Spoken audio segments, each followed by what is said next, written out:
اس کے بعد کفار مکہ کی ہر دھرمی پر سخت ملامت کی گئی ہے جس سے وہ قرآن کی دعوت کا مقابلہ کر رہے تھے۔ انہیں خبردار کیا گیا ہے کہ یہ قرآن وہی نعمت لے کے آیا ہے جو پہلے بنی اسرائیل کو دی گئی تھی، جس کی بدولت وہ تمام اقوام عالم پر فضیلت کے مستحق ہوئے تھے، جس کی بدولت وہ تمام اقوام عالم پر فضیلت کے مستحق ہوئے تھے۔ یہ قرآن وہی نعمت ہے جو اللہ تعالیٰ نے اب ہمارے پاس بھیجی ہے، اور بنی اسرائیل جب ان کے پاس یہ نعمت آئی تھی انہوں نے اس نعمت کی ناقدری کی اور دین میں اختلاف کر کے اسے کھو دیا۔ اب یہ دولت تمہارے پاس بھیجی جا رہی ہے۔ اللہ تعالیٰ فرماتے ہیں دوسری رکوع میں، یہ ایک ایسا ہدایت نامہ ہے جو دین کو صاف شاہراہ انسان کو دکھاتا ہے۔ جو لوگ اپنی جہالت و حماقت سے اس کو رد کر رہے ہیں وہ اپنے ہی تباہی کا سامان کر رہے ہیں۔ جو لوگ اپنی جہالت و حماقت سے اس کو رد کر رہے ہیں وہ اپنے ہی تباہی کا سامان کر رہے ہیں، اور خدا کی تائید و رحمت کے مستحق صرف وہ لوگ ہیں جو اس کی پیروی قبول کریں گے اور تقوی کی روش پہ کام کریں گے۔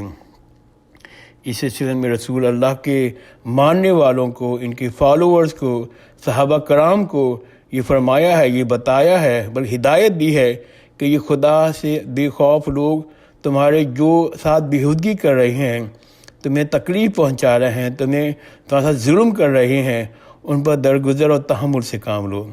اللہ تعالیٰ فرماتے ہیں کہ یہ خدا سے بے خوف لوگ تمہارے ساتھ جو بےہودگی کر رہے ہیں ان پر درگزر اور تحمل سے کام لو۔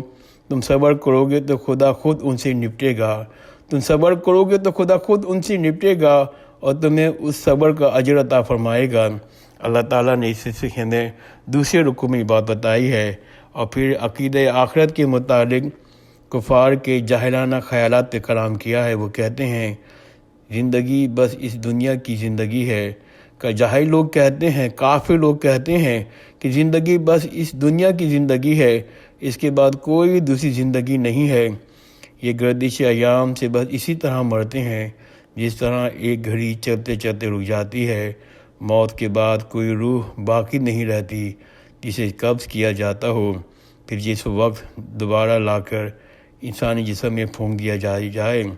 وہ کہتے ہیں کہ ہم گردش ایام سے بس اسی طرح مرتے ہیں جس طرح ایک گھڑی چلتے چلتے رک جائے، موت کے بعد کوئی روح باقی نہیں رہتی جسے قبض کیا جاتا ہو، اور وہ کسی وقت دوبارہ لا کے انسانی جسم میں پھونک دی جائے۔ اس چیز کا اگر تمہیں دعویٰ ہے تو ہمارے مرے ہوئے آباء و اجداد کو زندہ کر دکھاؤ۔ اگر اس چیز کا اگر تمہیں دعویٰ ہے، کافر لوگ یہ کہتے ہیں اگر تمہیں اس چیز کا دعویٰ ہے تو ہمارے مرے ہوئے آباء و اجداد کو زندہ کر دکھاؤ۔ اس کے جواب میں اللہ تعالیٰ نے قرآن شریف کے آگے جا کر اس آیت میں دلائل دیے ہیں، 4-5 دلائل دیے ہیں، میں ان کا مختصر بیان کرتا ہوں۔ پہلے دلائل یہ دیا اللہ تعالیٰ نے کہ یہ تم بات کسی علم کی بنیاد پہ کہہ رہے ہو، بلکہ محض گمان کی بنیاد پر اتنا بڑا حکم لگا بیٹھے ہو۔ کیا فی الواقع تمہیں یہ علم ہے کہ مرنے کے بعد کوئی دوسری زندگی نہیں، روحیں قبض نہیں کی جاتی بلکہ فنا ہو جاتی ہیں؟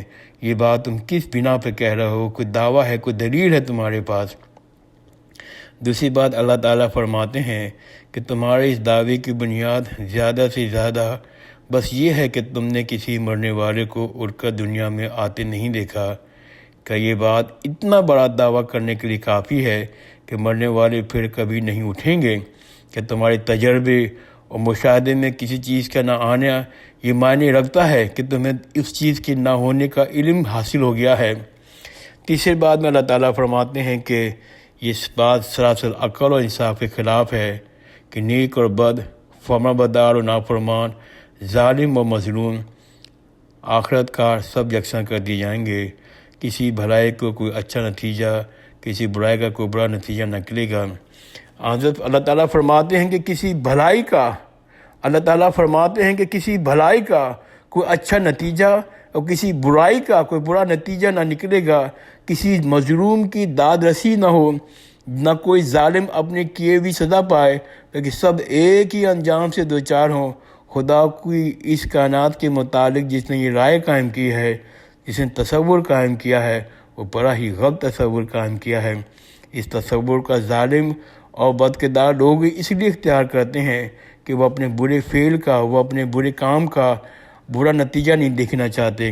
خدا کی نگری اندھیر نہیں ہے، خدا کے ہاں دیر ہے، اندھیر نہیں ہے، بلکہ ایک برحق نظام ہے جس میں نیک و بد کو بالکار یکساں ہونے کا ظلم ہرگز نہیں ہو سکتا۔ نیک کو نیکی کا ثواب ملے گا اور بدکار کو اپنے بدکاری کا گناہ ملے گا۔ پھر چوتھے میں اللہ تعالیٰ فرماتے ہیں، دلائل دیتے ہیں کہ آخرت کا انکار عقیدہ اخلاق کے لیے تباہ ہے۔ اس کو اختیار وہی لوگ کرتے ہیں جو اپنے نفس کے بندے بنے ہوئے ہیں۔ اس کو اختیار وہی لوگ کرتے ہیں جو اپنے نفس کے بندے بنے ہوئے ہیں، اس لیے کرتے ہیں کہ انہیں بندگی نفس کی کھلی چھوٹ مل جائے۔ پھر جب وہ اس عقیدے کو اختیار کر لیتے ہیں تو یہ انہیں گمراہ سے گمراہ تر کرتا چلا جاتا ہے، یہاں تک کہ ان کی اخلاقی حص بالکل مردہ ہو جاتی ہے اور ہدایت کے تمام دروازے ان کے لیے بند ہو جاتے ہیں۔ ہدایت کے تمام دروازے ان کے لیے بند ہو جاتے ہیں۔ اس دلائل کے بعد اللہ تعالیٰ پوری زور کے ساتھ فرماتے ہیں، جس طرح تم آپ سے آپ زندہ نہیں ہو گئے بلکہ ہمارے زندہ کرنے سے زندہ ہوئے ہو، اسی طرح تم آپ سے آپ نہیں مر جاؤ گے بلکہ ہمارے موت دینے سے مرو گے۔ ایک وقت یقیناً ایسا آنا ہے جب تم سب لوگ جمع کیے جاؤ گے۔ اس بات کو آج آپ اپنی جہالت اور نادانی سے نہیں مانتے تو نہ مانو، جب وہ وقت آ جائے گا تو تم خود اپنی آنکھوں سے دیکھ لو گے کہ اپنے خدا کے حضور پیش ہونا ہے اور تمہارا پورا نامہ اعمال سامنے رکھ دیا جائے گا۔ تمہارے ایک ایک کرتوت کی جو شہادت دے گا، اس پر تم کو معلوم ہو جائے گا کہ عقیدہ آخرت کا یہ انکار، ان کا یہ مذاق جو تم اڑا رہے ہو، تمہیں کس حد مہنگا پڑے گا۔ میں نے اس کا ترجمہ پڑھا، پھر اس کے بعد اس کے مفہوم پر روشنی ڈالی ہے۔ اگر کسی صاحب کو کوئی سوال ہے، کوئی چیز پوچھنی ہے تو بغیر جھجک مجھ سے کانٹیکٹ کر سکتا ہے۔ دعا میں ضرور یاد رکھیے گا۔ جزاک اللہ خیر، خدا حافظ۔